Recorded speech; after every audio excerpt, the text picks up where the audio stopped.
I'm Harrison Keeley. Here's what you need to know today. First, a young girl missing in LaFayette, Georgia has been found. Police spent Monday searching for Cilla Alexus Raines after she ran away from home. Authorities say she was found unharmed.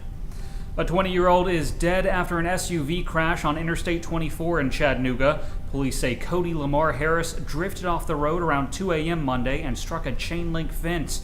He was pronounced dead on the scene. Anyone with information is asked to call the police. Tennessee's Attorney General says the Bible can't be the official state book.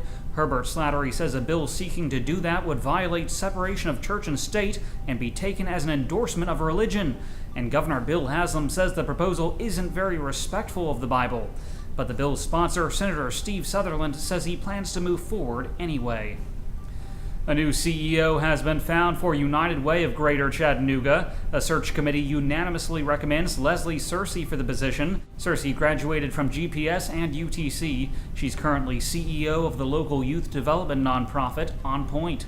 She would replace current United Way president Ava Dillard in August. The board will make a final vote on Wednesday.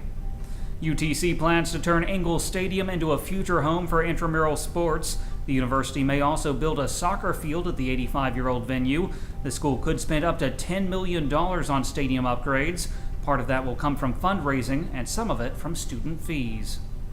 Nearly 100 animals have been rescued from a home in Coffee County. Authorities say many of the dogs lived in complete darkness in cages filled with their own waste. More animals were found dead on the Manchester property. The surviving animals are being treated and moved to shelters.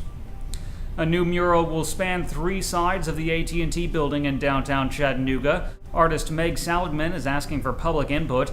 Anyone interested can contribute a personal story or idea at chattanooga.gov. Work is expected to start this spring and be complete by the end of the year. 21-year-old Ronald Cosper has been found guilty of first-degree murder in the death of Stephen Mosley. Mosley, who had mental disabilities and lived alone, was shot 3 times at his home in July 2012. Dustin Hayes testified that he drove Cosper to the house for a robbery Cosper had been planning.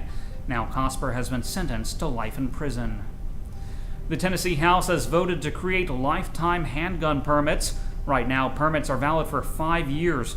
The initial fee is $115 and $50 for renewals, but the new measure would sell lifetime permits for $500. Owners would still have to undergo background checks every 5 years, and it could still be suspended if they're charged with a crime. The Senate is scheduled to vote on the measure Wednesday.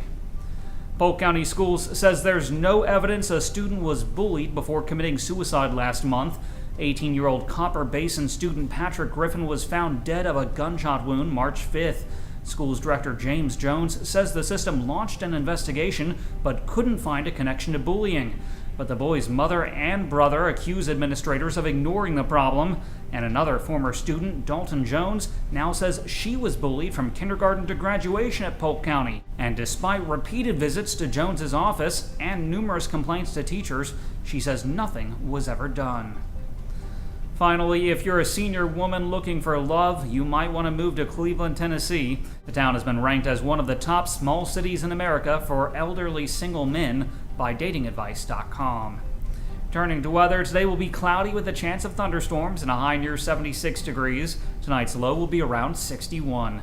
That's it for today's news. Thanks for being with us. You can find more on these stories and breaking news all day long at timesfreepress.com.